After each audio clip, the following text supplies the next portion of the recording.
I think the honorable thing for our species to do is deny our programming. Stop reproducing. Walk hand in hand into extinction. One last midnight, brothers and sisters opting out of a raw deal. Do not trust any friends or family members. I repeat, do not trust friends. Oh, you're still worried about the Russians? The Americans? Well, I was just correcting myself. I was Yeah. Yeah. What should we be worried about? Donald? You're worried he's going to tattoo our insides with I guess that's technically what he's trying to do. Yeah, kind of. We owe our speaking of racist grandpa, we owe our American listeners an apology on behalf of Canada yet again. We do. No, man, because we've got these horrible fires up here sending that smoke everywhere, which I'm sure you guys have been experiencing. I don't know. You know where my default lies on this.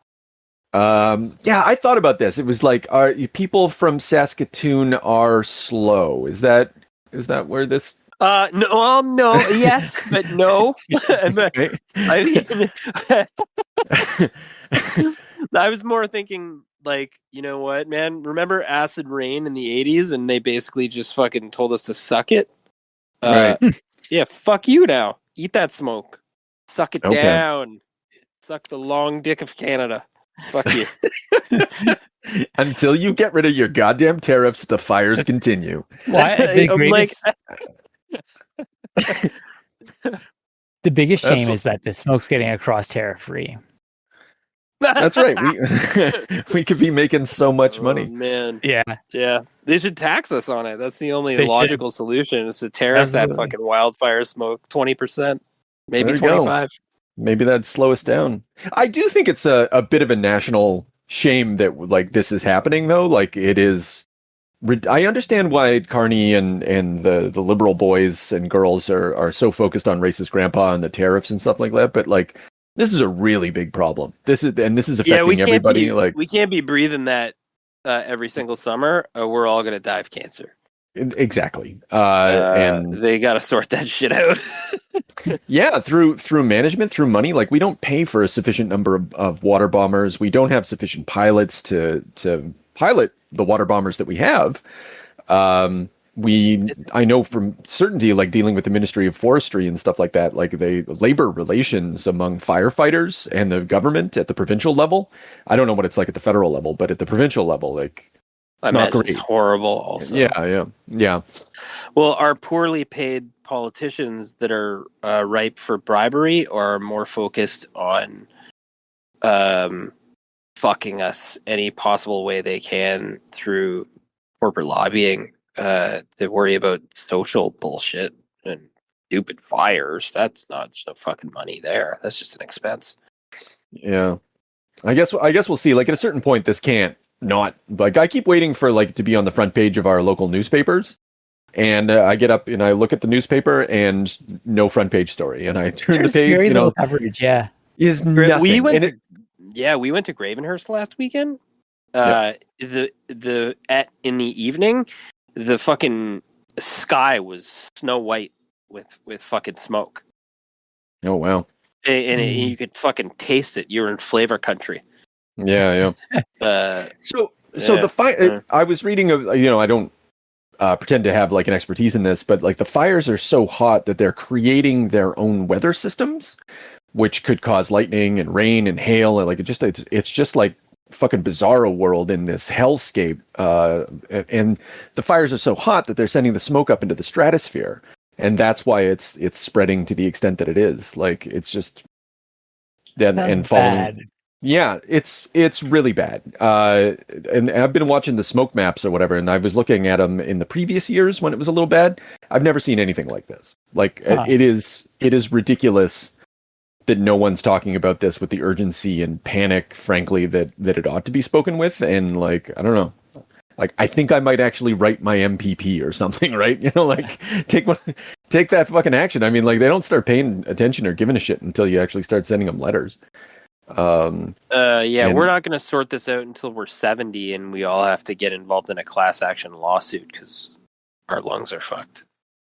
Who are we going to sue? Like that's Nobody. the problem. We're just gonna, that's it. We're just gonna send our scream into the void. Our class action lawsuit scream. By then our partially or fully privatized healthcare won't help us anyway. Hooray. There we go. Yeah, all right. It's all just part of the beauty of forests and the natural order of the rejuvenation of woods. Well, I fucking hope so, buddy. I do hope so. Well, is that RFK talk? It might be. It might be a little bit of climate change denier talk. I don't know. Yeah. Jesus. Well, do you know who else denies climate change? I would assume Void American. Oh yeah, they're right on top of that shit. I think so for sure. So yeah, today on the Extinction Agenda with James and Chris. Today we're continuing our coverage. I'm going to call it coverage of Garth Ennis's and Derek Robertson's The Boys. Today we're doing issue 15 through 30, which ran from February 2008 to May 2009. Sales during this time, they remained steady at 28,300 issues a month, all through it. I think issue 25 got a little bit of a pop. But, yeah. So there's 28,000 fucking shit-eating wild men out there at this time, just garfing it up. Issue 25 is the 9/11 issue. I think so. Yeah. I don't have the issue. I do have it in front of me. But I think so. Okay. Yeah. I guess we'll find out as we go through. I didn't take any notes on that one because it's just in my mind. Yeah. No, that's issue 20. It's issue 21 actually, and I contradicted myself. There is I do have some notes, but mostly it's just in my brain. We're not going to do the full The Boys because as maybe you'll start to get a sense of, it's a little wordy, and by the time we get to Omnibus 4 and 5, I think. Yeah, 4 and 5, because I think there's 6 total. It fucking drags, man. I hate to say it, but... You know what? I am feeling you, because this is 15 through 22 in what would have been the old school trade paperback number 3. Was it a fucking slog? Okay. With the little for the soul one? Yeah, the little glasses guy. What's his name? Oh, the legend. The legend won't shut the fuck up. Yeah, they're not really saying a lot of anything. No, I don't know.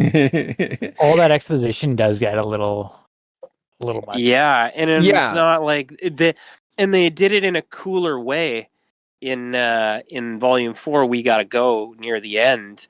Mm-hmm. They did some like exposition work with like Mother's Milk, sort of like doing that back end detective work on the G-Men, and it was it was executed better. It was more haunting. You found yourself like caught in the words, like actually trying to figure out what happened. Right. And that was not, and felt none of that in volume 3.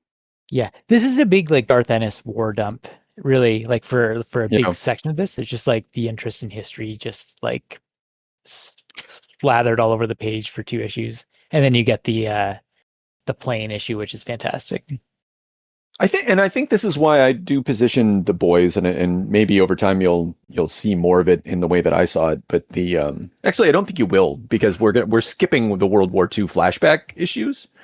But I think this is the moment when Garth's output kind of bifurcates or triplicates, if that's a word,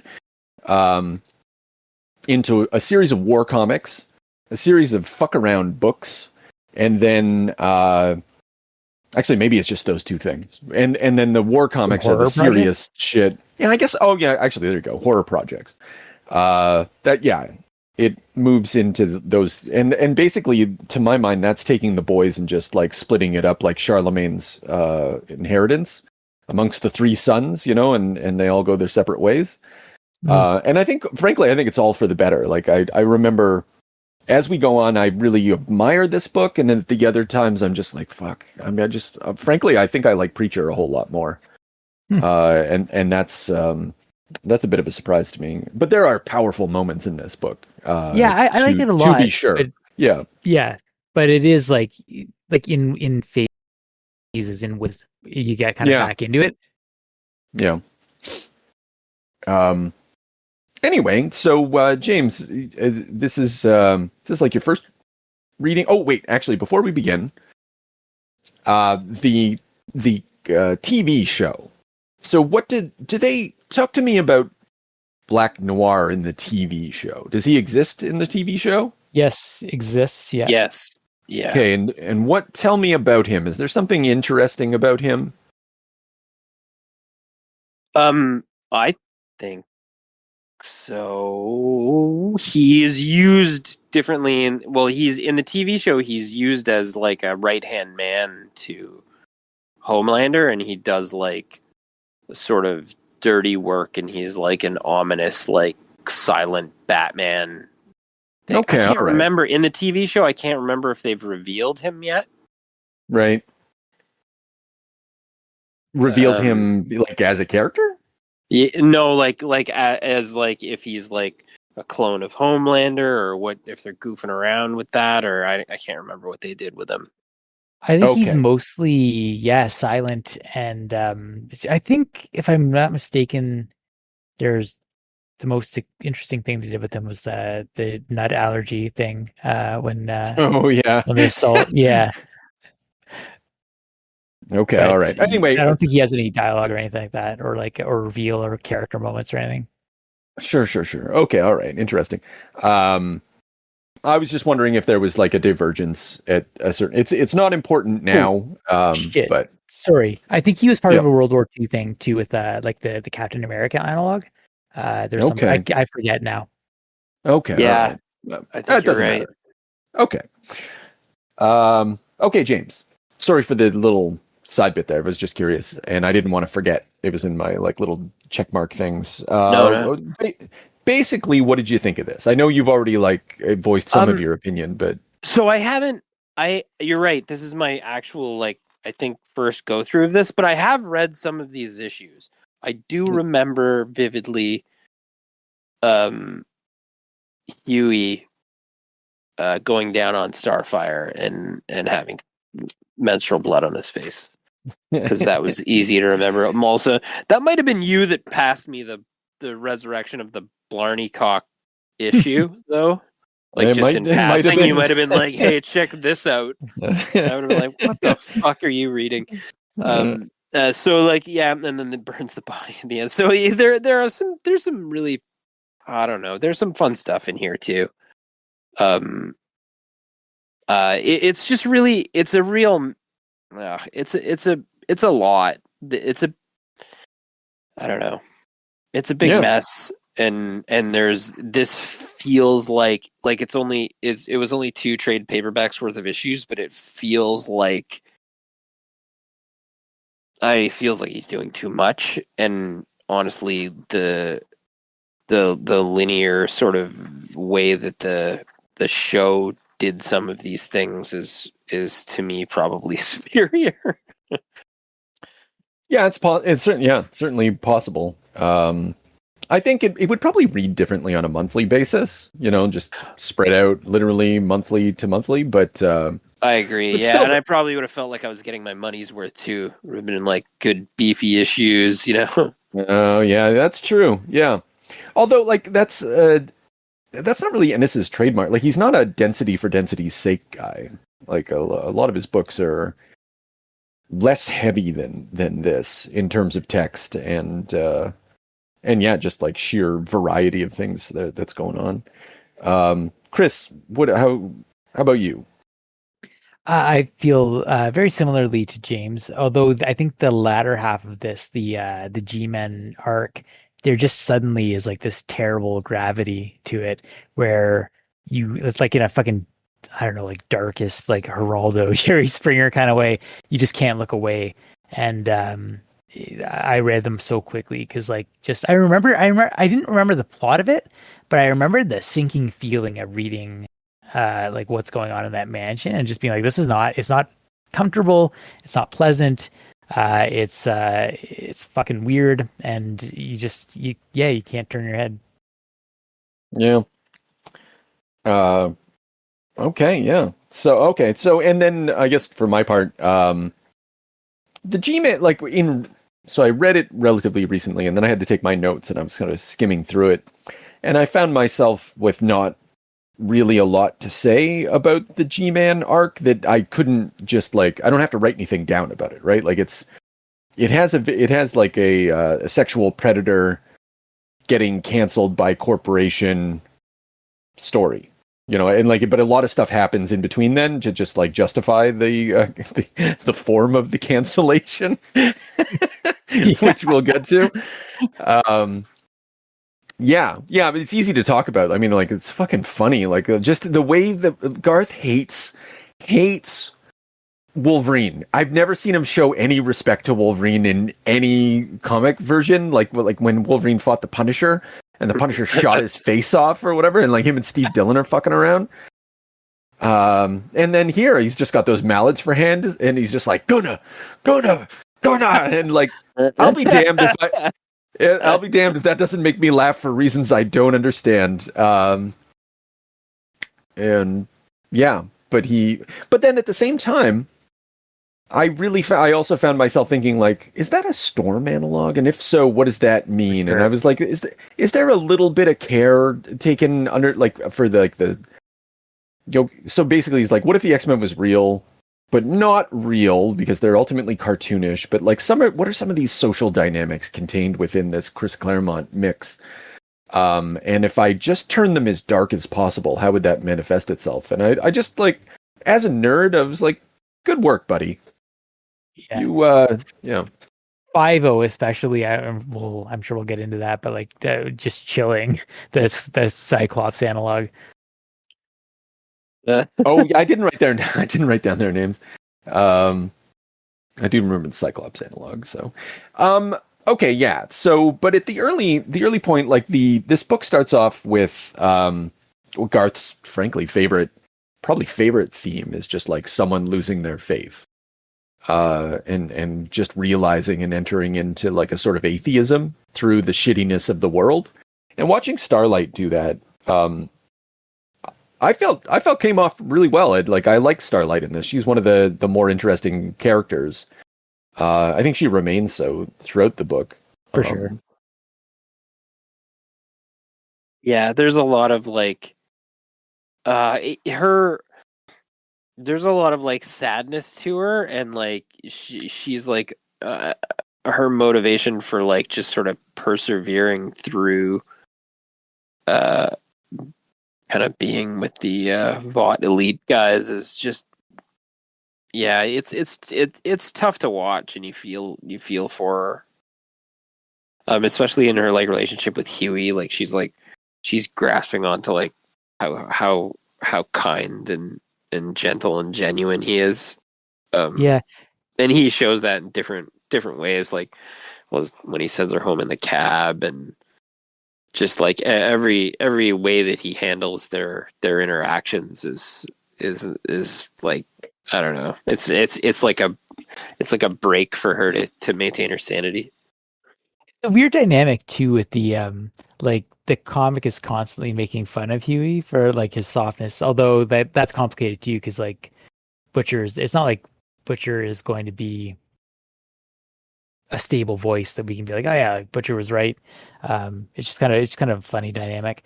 The other nice touch of the kind of doubling of the crisis of faith is sort of a crisis in her faith in superheroes, and when she says she's worried that maybe God is just a little bit sadistic. That is a stand-in for superheroes themselves, and just a nice kick off to the volume. So, how is it? I'm interested in that. How is it like superheroes in that? This, in the sense that the superheroes themselves are super sadistic? In that sort of disillusionment of you think that the world is one way, that there's something out there protecting you, taking care of you, there's a plan, But when you get up and close with it, and like she's like while she's talking, she like literally flashes back to being surrounded by the the seven and their initiation. And then it's like that's such a nice way to say that. yeah. I think trying. So, and then like we are getting some exposition here as well. In the like, this is a good way to do it because we're meeting what's it, Meep the Veep, or what's this fucking guy? He's basically the George Bush guy. Dakota Bob, and then Vic the Veep. Vic the Veep. Thank you. Yeah, Dakota Bob. I don't know who he's supposed to be. As far as we're going to see some more Dakota Bob later, and so kind of the backstory of what went down in Washington on 9/11. That's a rough one.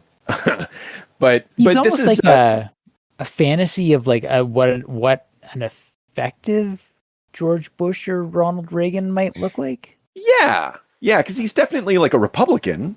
So he's he's a rugged, tough, smart. He's kind of like Garth Ennis's. He's akin to Garth Ennis's like you think of the guys in Crossed or whatever. Like the good version of basically the good version of Butcher, which is usually Garth's go-to as far as like his tough male characters go. Yeah. And so Dakota Bob's kind of in that vein. So anyway, we meet these people. We learn more about the the seven. Yeah. And we get that nice line, which is not challenged and sort of given authorial voice. So like, actually, she's not stupid. That's the interesting thing. She's a believer, a subtle but important distinction. And I don't know, the fact that it's Homelander who says that, he's not. We get to see something of intelligence in him. Yeah, and then we also get to see in that same issue, like these are all the things that are being like sort of put beside her dissolution of faith and her driving towards Huey. But we see a lot of Butcher with Rayner. Of course, he's fucking her in his usual sort of dirty fashion. But then he gives her that speech about the CIA and whatnot, about the Taliban and the opium and the heroin and stuff like that. And how much she was like pleased to see every potential witness murdered and disappeared. Yeah. We deserve each other. So that's a lot, right? But it's all character driven. It's like it contrasts. I do like the stuff with the legend, but just because I'm a history buff and I found myself going down rabbit holes of trying to figure out like what weapons is he talking about here? What is all this? Sure. Because it's kind of an alternate history scenario, and I guess I'm always going to find that a little interesting. No, it's presented in that sort of didactic fashion. But this first opening arc, I really like a lot. I thought it has a lot of density, and it didn't. And then Frenchie and the female too, right? Everybody has these stories taking place around Huey, and they're either love stories or it's I don't know. Is that true? Except for obviously Butcher, that's not a love story, but it has like the shape of really, some sort of Mother's Milk. I think you got a little bit of your like. This is the Frenchie story that I think is sort of tiptoeing around their romance arc that maybe that you were saying in the early going that you weren't sure why they leaned into it so hard in the show. I think last time. I haven't seen it in the talked. I haven't seen. I was surprised when you told me that that was the case. Yeah. But maybe in retrospect, and having read the whole series now, there is a connection between the two of them throughout the entire series that I don't know if it pays off particularly well, but it pays off. So it makes sense that I don't know where I read this. And maybe it was in the material for volume 1. I honestly don't remember. The guy who pitched the show, who ran the show for Amazon, like he met with Garth Ennis ahead of time, and Garth is like, "Hey, what did you think of the book?" and the guy reports that he said it's really a beautiful love story. It's really quite a lovely, like a cute little love story or whatever. And like Garth's like, yeah, exactly. Thank you. Nobody says that. And so the story is that he on that basis selected, that guy got to make the show. And I like the thought of that, because like you do need that, like at the center of this thing throughout the entire fucking thing. It's all driven by Butcher's love for Becky and Huey's love for Starlight. And I guess Blarney Cox's love for his fucking fucking Blarney Cock.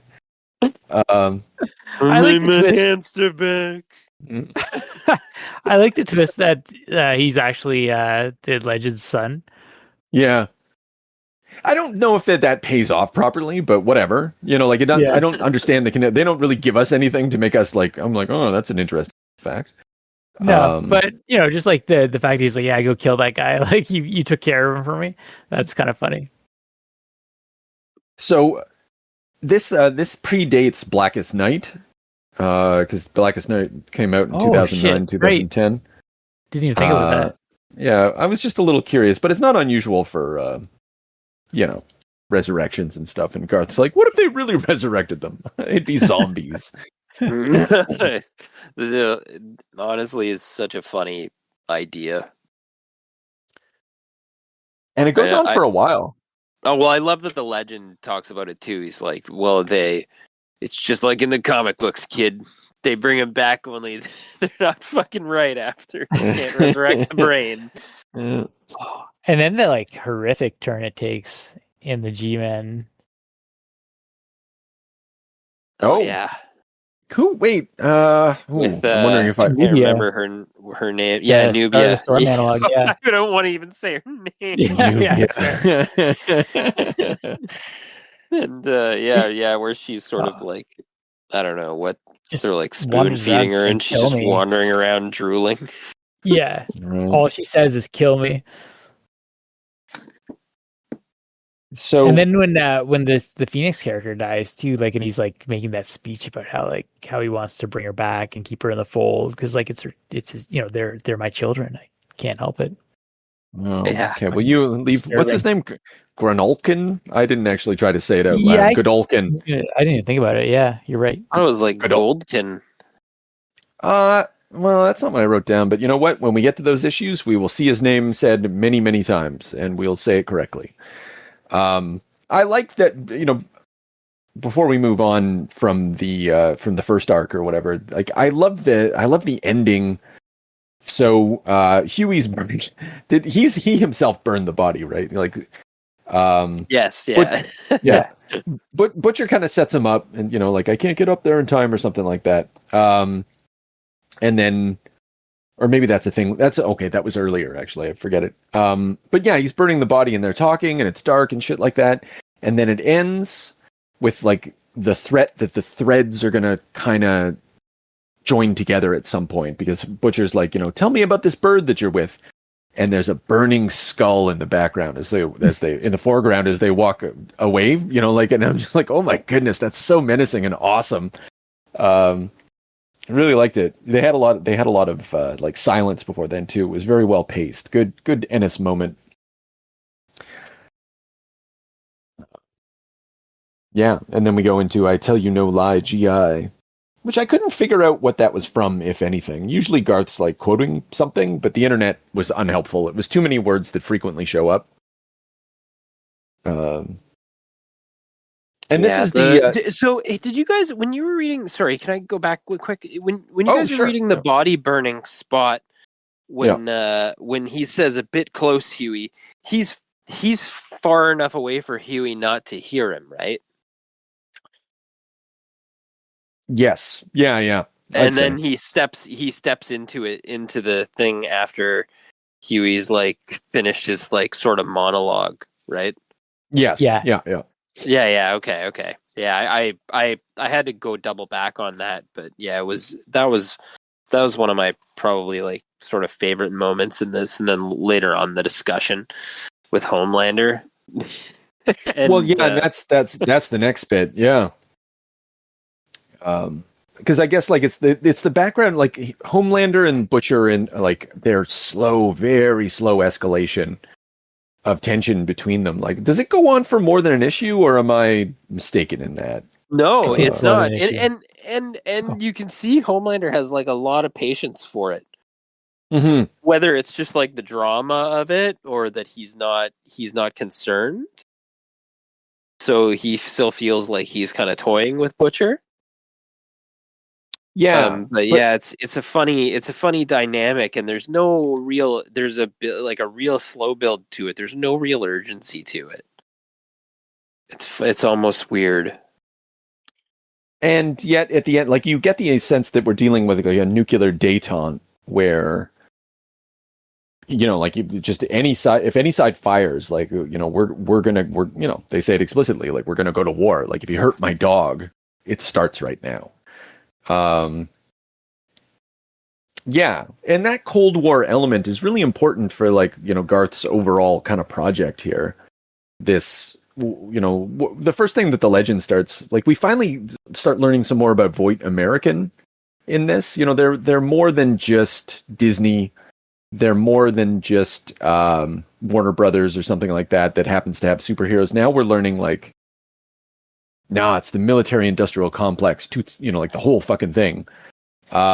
And that, you know, that's an escalation in it. And like everything becomes, to my mind, a lot more interesting. Like this book kicks into a gear where like I can think more about it. It's the earlier ones were just sort of satirical and, you know, interested in social relationships. But this, at this point, I feel it just gets like political in a way that tickles my fancy.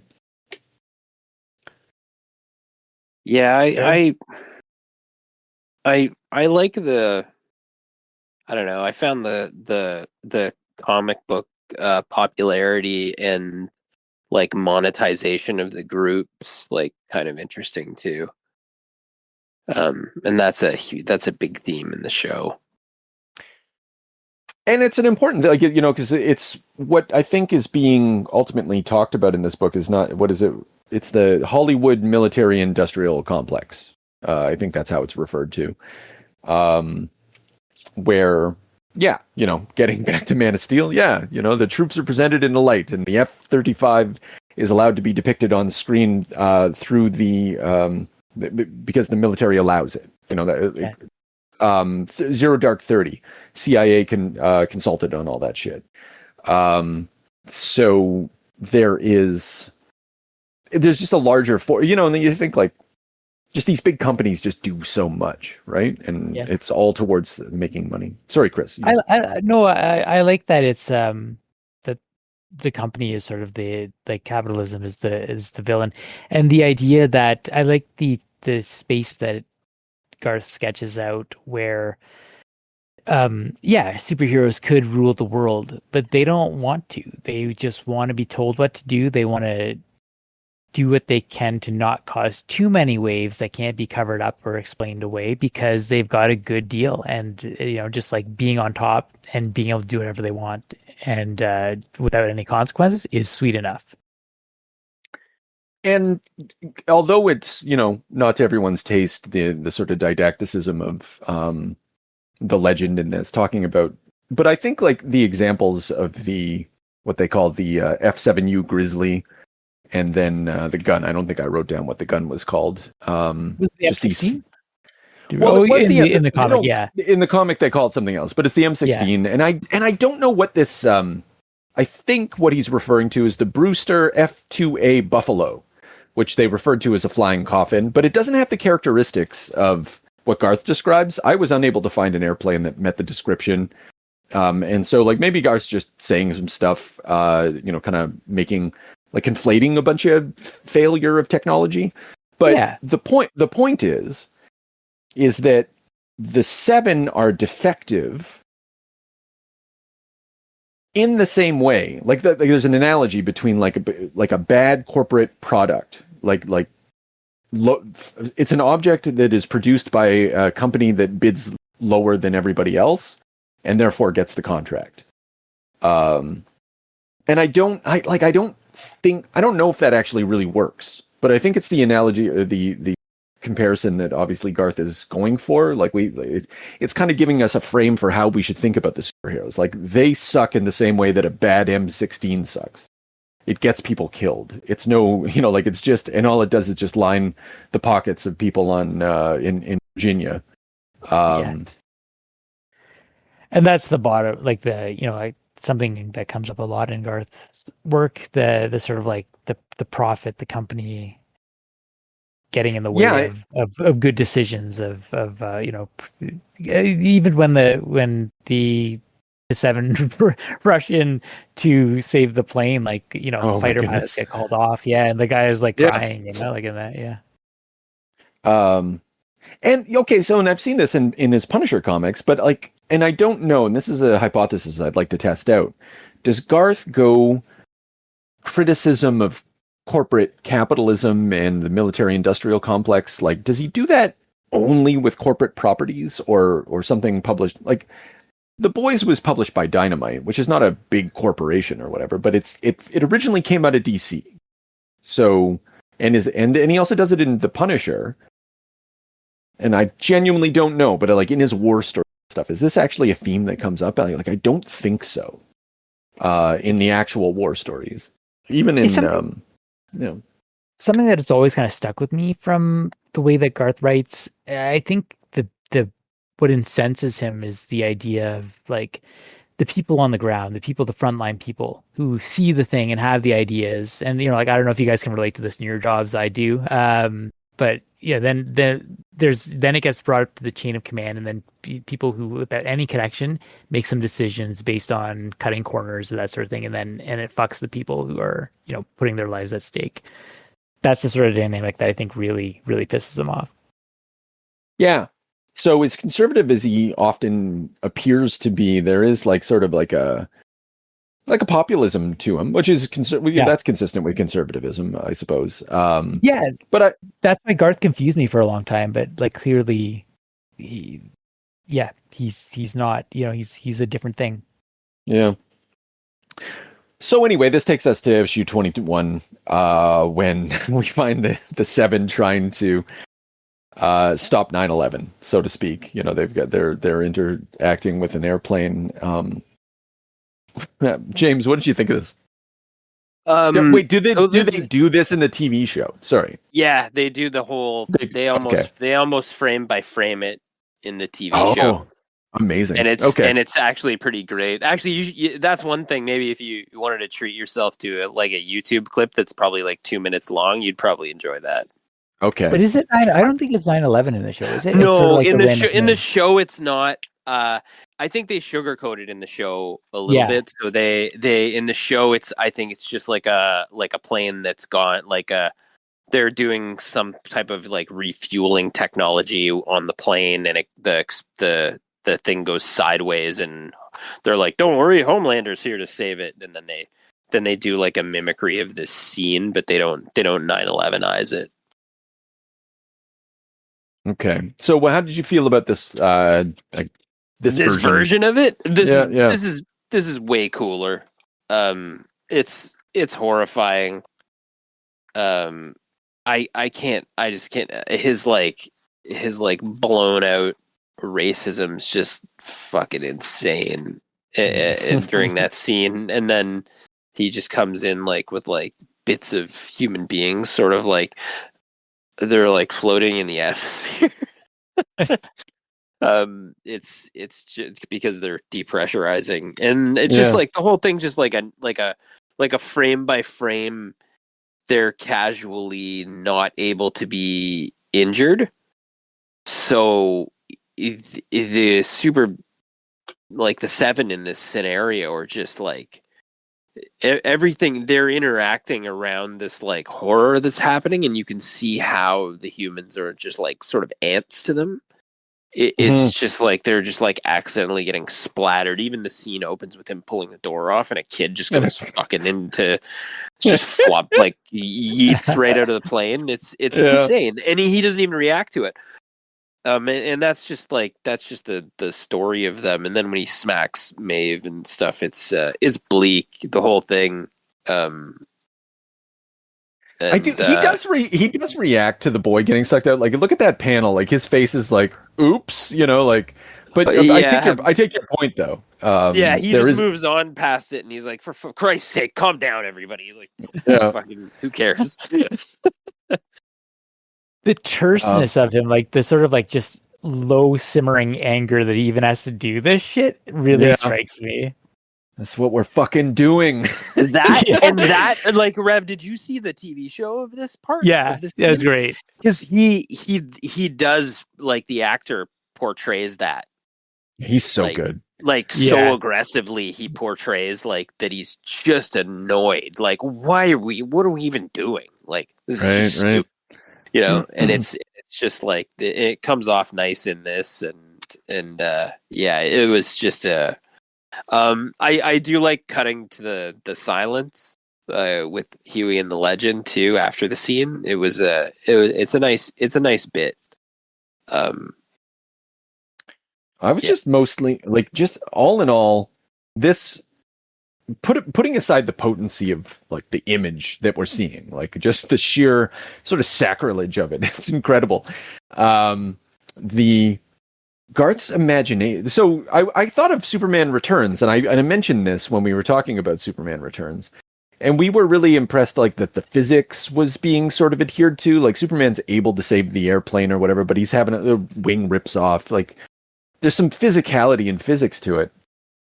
Garth manages roughly. I suppose the movies are being put out. The movies coming out at this. No, was it 2006? When did Superman Return come out? 2006? Yeah, I believe 2006. Right. So it's slightly before this, but nonetheless, Garth's imagination in this, as he just sort of play-by-plays in his own mind, like just the steps of everything. Like, we spend so much time in the airplane, and just like the different things that might occur.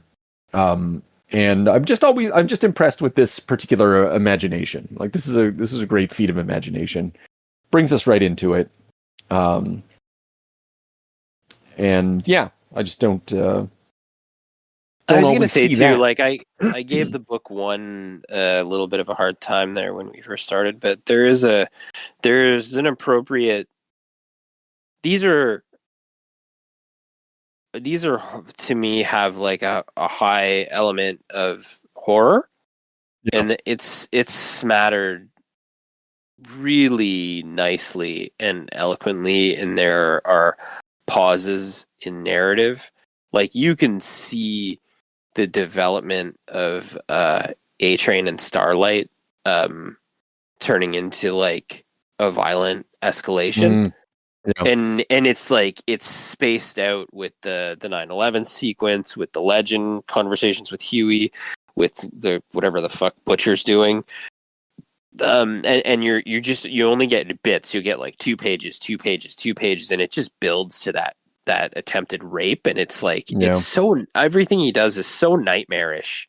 And I don't think the book has like a real black comedy element that the TV show leans into. But the horror is so forefront for me.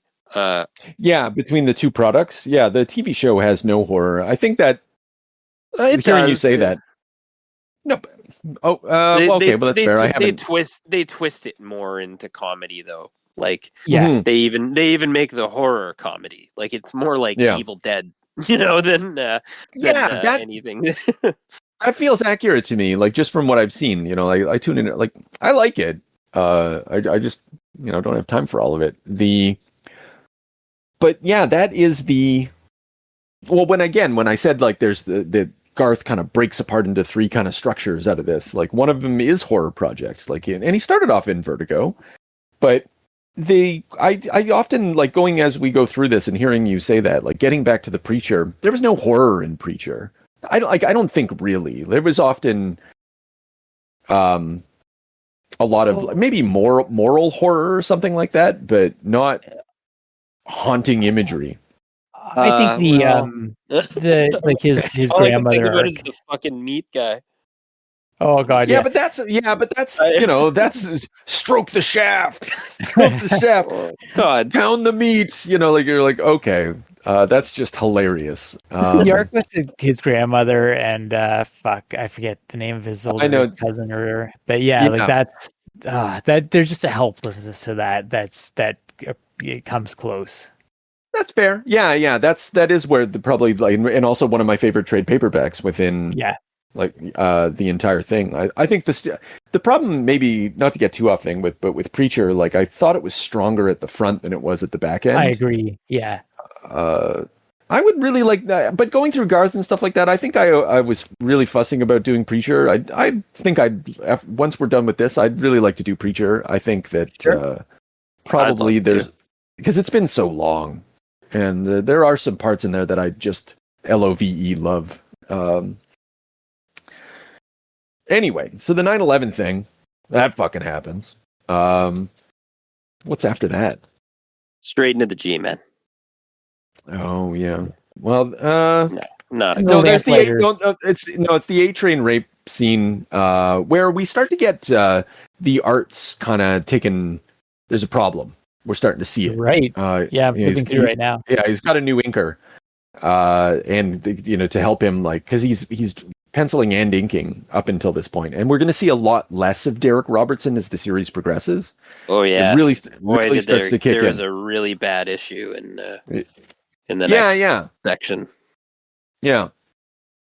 So yeah, the G-men. So well, I love the as soon as I cracked this book, there was a difference because I was like, okay, let's, hopefully this next book's a little bit better.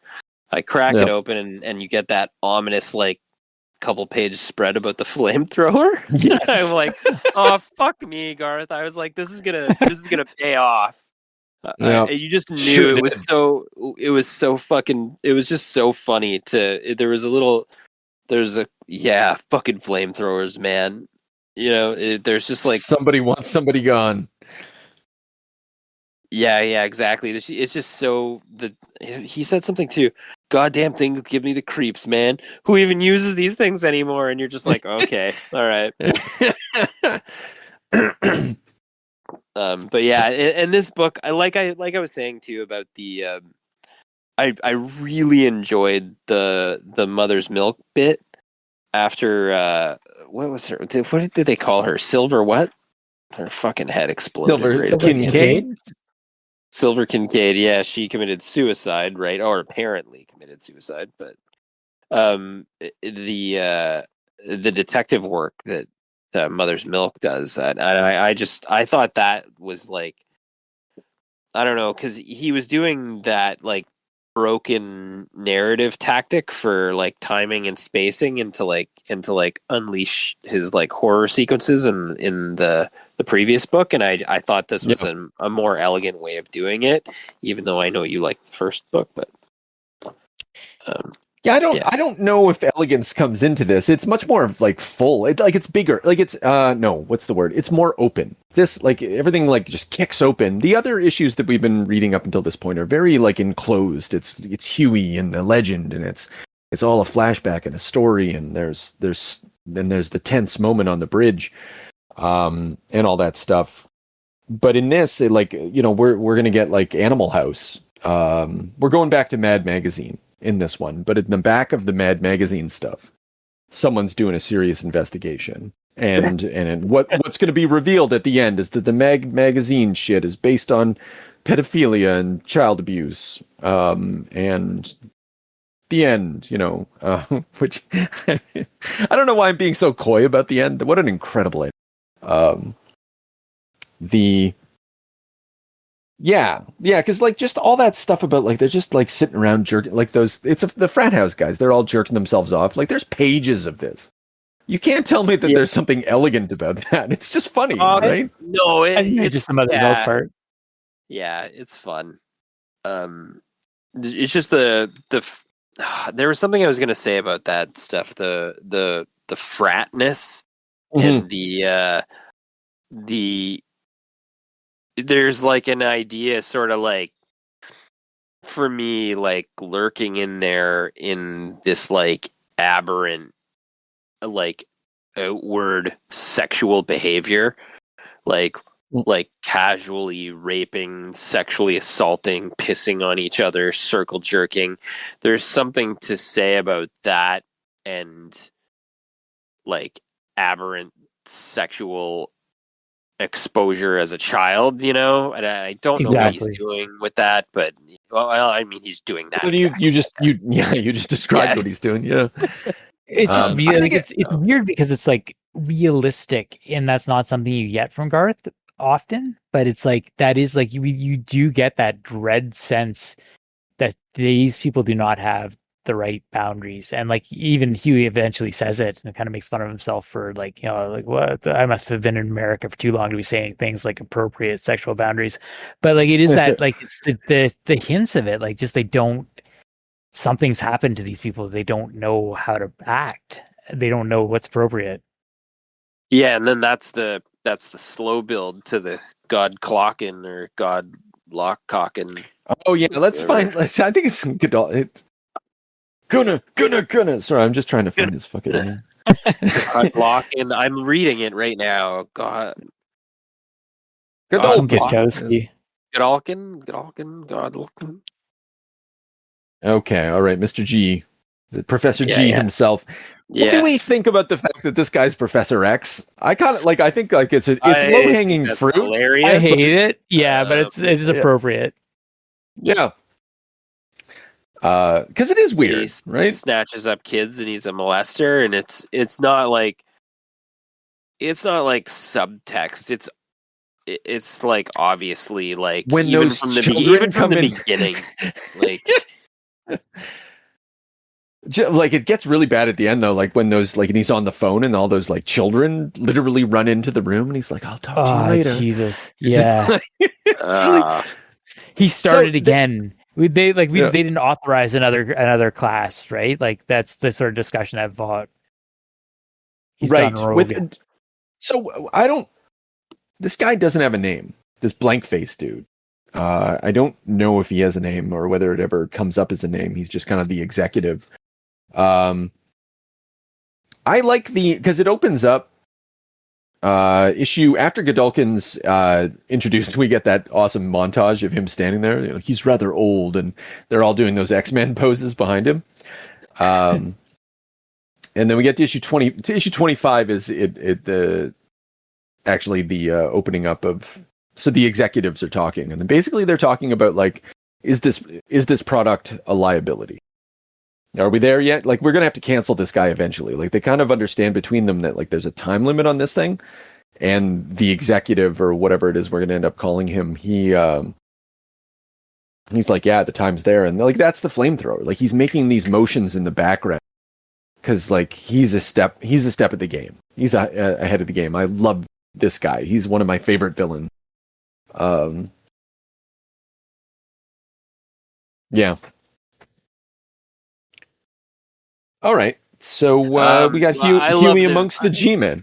Yeah, I love the Beast analog with the collar, so he can't lick himself, and fucking boxing gloves on because his hands are just totally useless. I don't know what this obsession is with the X-Men just like not being able to use their hands. Like, the other guy's got the hammer fist, and then even the Iceman guy goes to crack a beer open and accidentally freezes it. Like it's like they're all completely like handicapped with their they have no use of their appendages. Incredible. It's really there's like a shit fly flying around the Beast guy. It's just so fucking mean, like on the surface. Anyway, but. And yet in the background of all of this, and it's not until we get like the bad artist, I forget who this is, and I can't see it immediately. I don't know if I feel like it's a rushed artist. Anyway, the Huey's relationship with Starlight, like they're literally in this, like in the park. There's nude, like Adam and Eve. Oh yeah. And so here is, I hate, you know, like. I've said this in the past, like it's conservative Garth, it's socially conservative Garth sort of exercising his demons, right? There's good sex, and it can be kinky and stuff like that. We'll see that with Starlight later. Like you can have like a healthy, kinky, if you want, sexual relationship. Like he's not it's not necessarily against like quote unquote aberrant sex, but he does represent. He does like, but here there is for him. Sorry, how do I say this? He doesn't think that there's such a thing as fake aberrant sex. There's deplorably aberrant sex, and that is just evil for him. He really codes evil as a certain form of sexuality, and in a comic like this, for him to like contrast like any Edetic, heteronormative, blah blah blah, right? You know, and then to show that as like sort of divine, and to press it against this, like obviously Godolkin's a fucking monster and all that stuff. Like my point isn't to defend any of this stuff, but just to show the contrast. I'm and looking it's at like all of his comics too. Dude, I'm whizzing on Gee Whiz. Blowchowski! And he's just pissing on all the guys in the shower. Oh my goodness. There's a get a fucking picture. blow up doll. It's terrible. Is that some of the aberrant sexual behavior? I guess. Yeah, absolutely. Yeah. And although it's different in that case because like they don't know what they're doing. They don't know what appropriate is. So it's shaded a little bit different in this case. But like the St. Patrick's Day when they're like in the bar, they're just like that guy's on the ground. They're practically drowning him in piss and like laughing at. Here's a thought that flows from this, though. Okay, so what does Butcher is kind of like a halfway point between these worlds, and so what's his? You know, when he's with Raynor, like fine. Again, it's some people like that form of sex, but again, it's like these people are awful, and they're associated with that sort of aggressive, like dominant sex. And then when he hires that woman, the sex worker, to go in a wheelchair and that's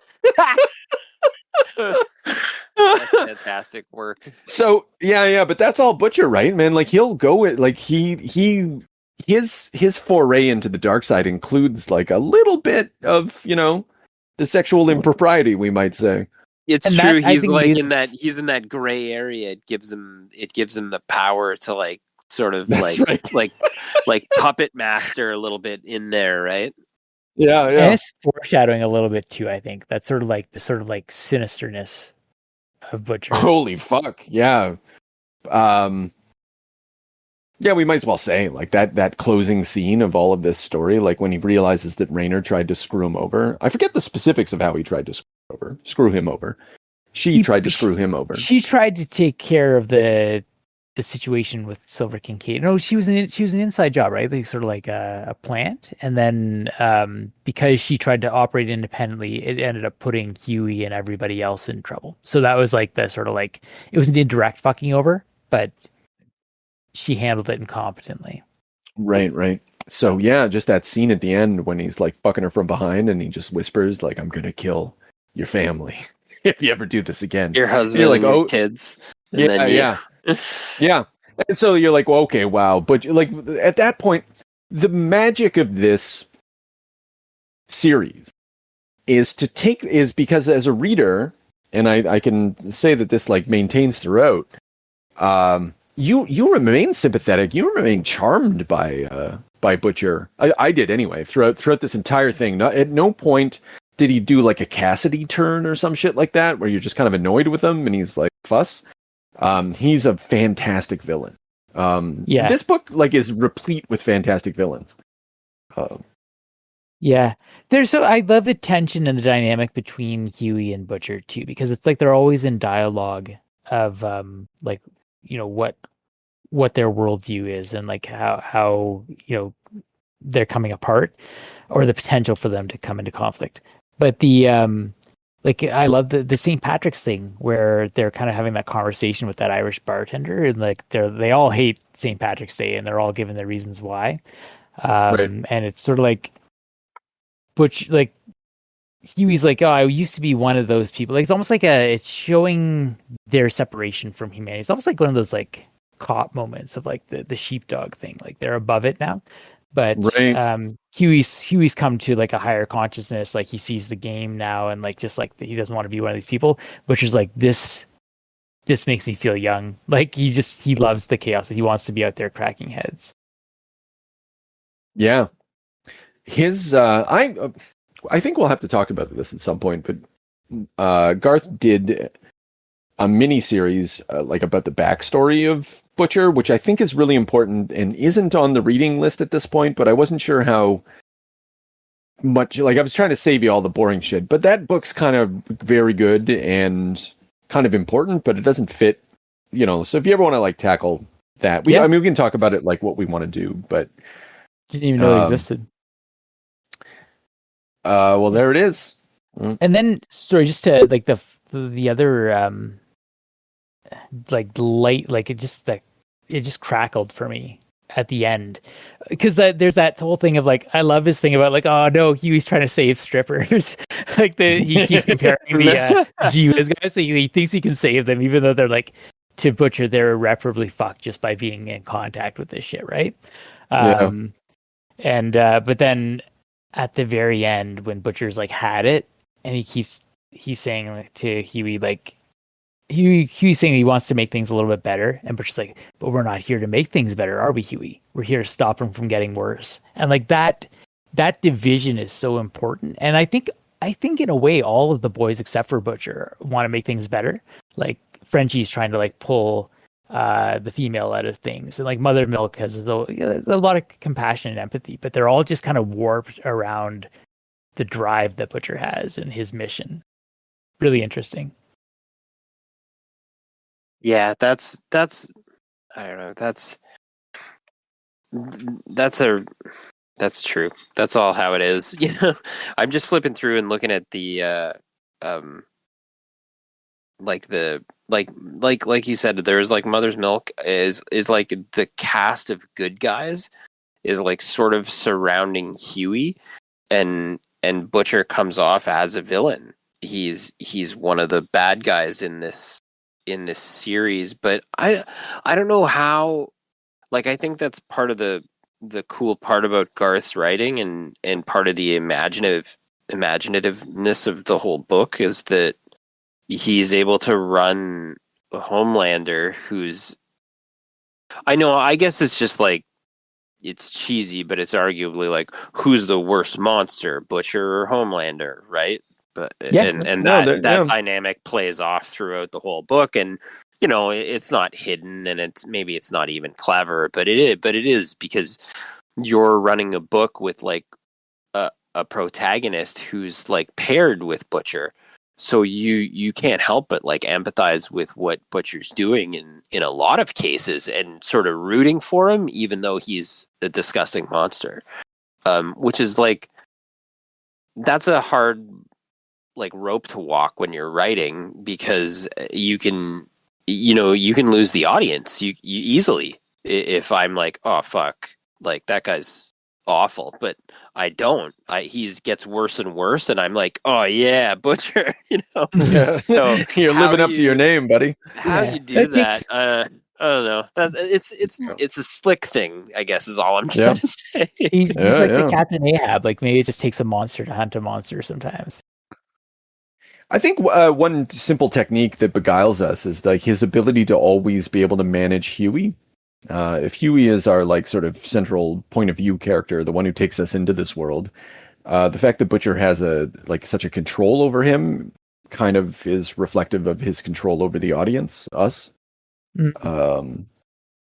I'm looking at, okay, I don't know what the teams were called, but when the Black G-Men show up, and Garth gets like, I'm reading something, motherfucker, to me, I send you where you sent Too Cool, where we sent him, nigga, please. You're like, oh goodness. And he just like really goes out of his way for like a splash page just of like all this talk, and it just keeps going.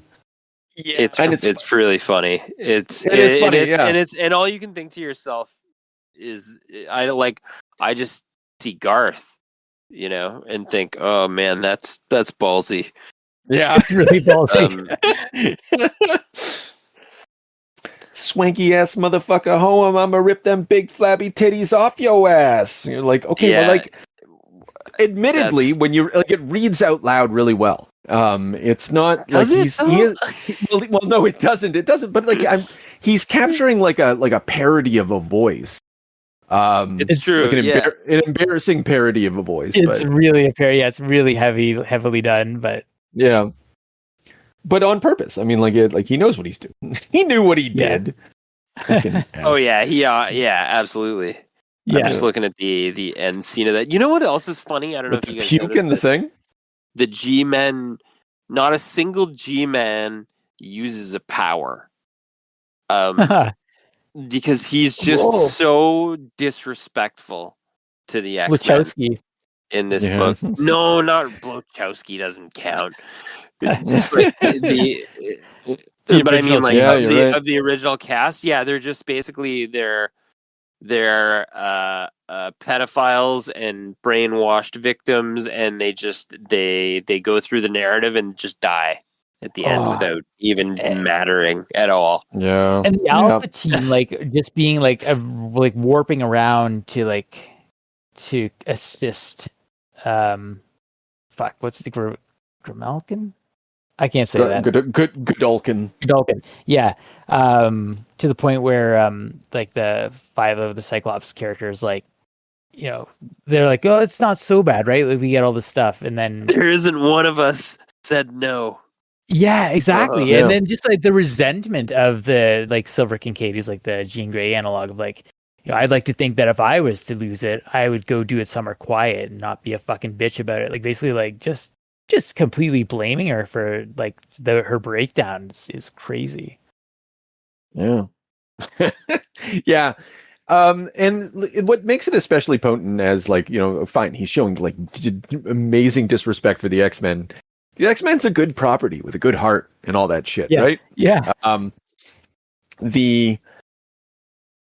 But the fact that it is also the most like this is the big money maker.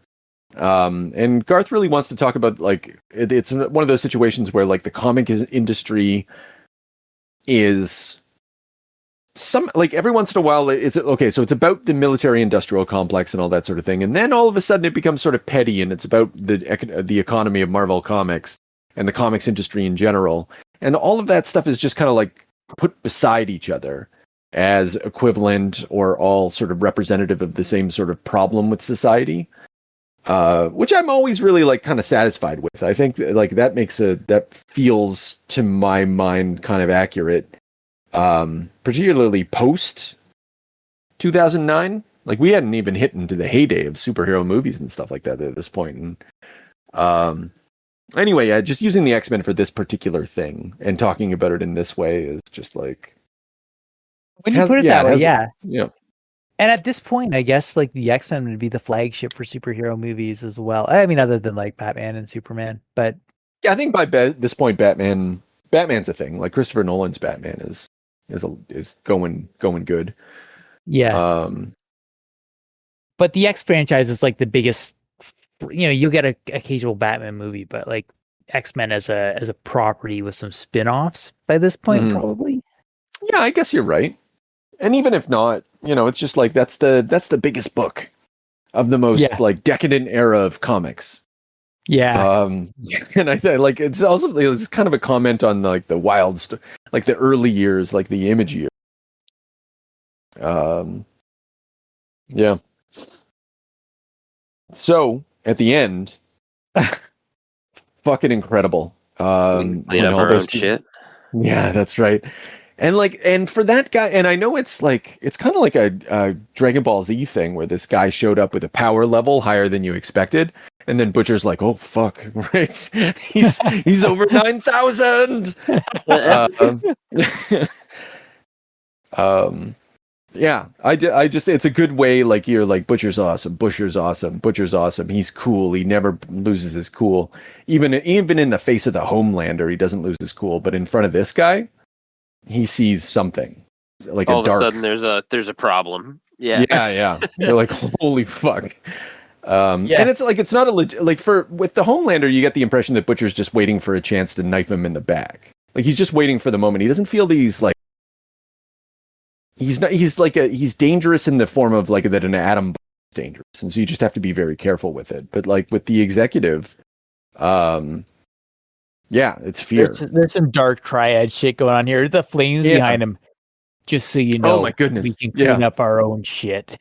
And that's all he says after this like fucking holocaust of and think fire about think about those words though. Like he's never met Butcher ever, right? And it's like it's like he overheard a conversation with Butcher, or he overheard Butcher's thoughts. You know, just in case he didn't think that we were hard as fuck, we were.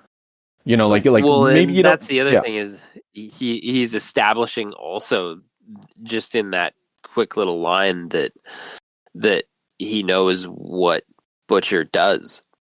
Yeah. So he's already aware of everything that's happening. And this goes on for pages. Like Godolkin's like, it's okay. And the executive's waving with a smile just before it happens. And then it's opened fire, bodies being destroyed. The boys are shocked. And it's just like, and they're finding Stinger missiles. It's an incredible, like, just extermination. And then they burn them all to death for like 2 pages. He gets at the helicopter, he walks forward. And just one of the they couldn't have done this in the show. There's no way that did they do this? No, okay. I don't think we haven't got the G-Men yet. Is this the season? Actually, you're right. Yeah, it might be the season where we get it. So who is this guy in the show? This guy doesn't exist in the show. The executive. I don't think someone else exists, right? I don't think he's been introduced yet. I don't know. Aren't they on the last season of the show? Yeah, I'm a little behind, so I'm not sure. But I think you're right. It is last season. I think they are, and they skipped pieces. Like they went straight to Stormfront and Soldier Boy, and I think they skipped over the G-Men. Like you're saying, James. Maybe this is a bit much for not a bit much, but maybe the content was like, you know what? Why don't we just pass that arc? That's a tough one too. Like, I guess we'll see this season. I could see saving it for last because it is so upsetting. But I could see you skipping right over it too. And I can also see there's nothing fun. There's not fun. You can't make this funny. Like if Garth makes it funny, but in a way that kind of like you side glance him. You know? Yeah, true. I don't think you could. Holy shit! I don't think anyone wants to see Blachowski circle jerking each other off. No, that's true. Oh man, that's gonna be rough. I just think that like they did Stormfront, and then she was very good. They gender swapped her, but then they did all a lot of Nazi stuff that was really uncomfortable, and then they paralleled it with Trump pretty aggressively, and got backlash from Americans and stuff, and that was all well done because it was all sort of rewritten. Yeah, which is like, none of that stuff's in this book. This isn't something that Garth actually, which is fine. I just like good. The TV is its own thing or whatever. But sorry, Chris, I was shocked by Pre-Wiz, like the coda of like those. He just rounded up those kids, and they're like, "Yeah, we're gonna get out of here. They can't. These punks can't kidnap Pre-Wiz," and they're just in this fucking crate, dropped into the ocean and drowned. We're gonna be heroes. Oh gosh, off Iceland, actually, probably around about now. And it's, oh my goodness, as far as like open, like just like full page images go, this is beauty. If I could get this to put in on my office wall or something like that, I'd be so happy. It would cost thousands of dollars. It's probably worth it though. Gonna show them. Yeah. So they can explain to everyone who comes in exactly what it's from. Yeah. You guys read comics? I don't know. I would honestly, I would just change the subject. I like it. Unless I was envisioning having it in my office at work. Yeah. Anyway, so yeah, and then we have a quiet sort of Chris Claremont-esque, ironically, kind of issue where it's like the relationship. So we had this big event, and now we're going to slow it down, and we're just going to look at people for a little bit in this final issue, and we're going to like set up the stuff to come. Yeah. Yeah, that's the sauce. Like that's the format. Crazy shit, and then some real nice character moments. Mm. So we got anything else here?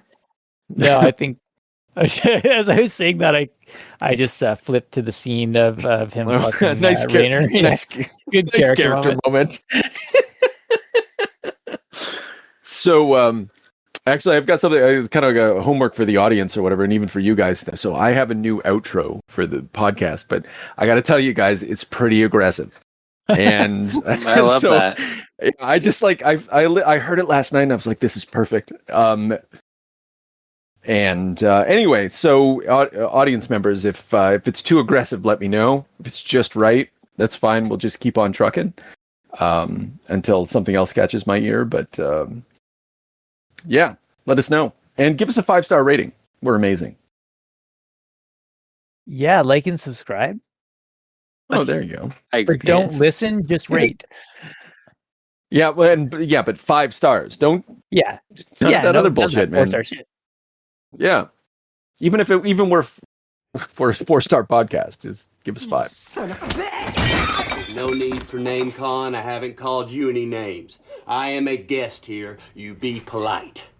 Now, whose little dicky is that? And do not lie to me. If you lie to me, it'll be the last lie you ever tell.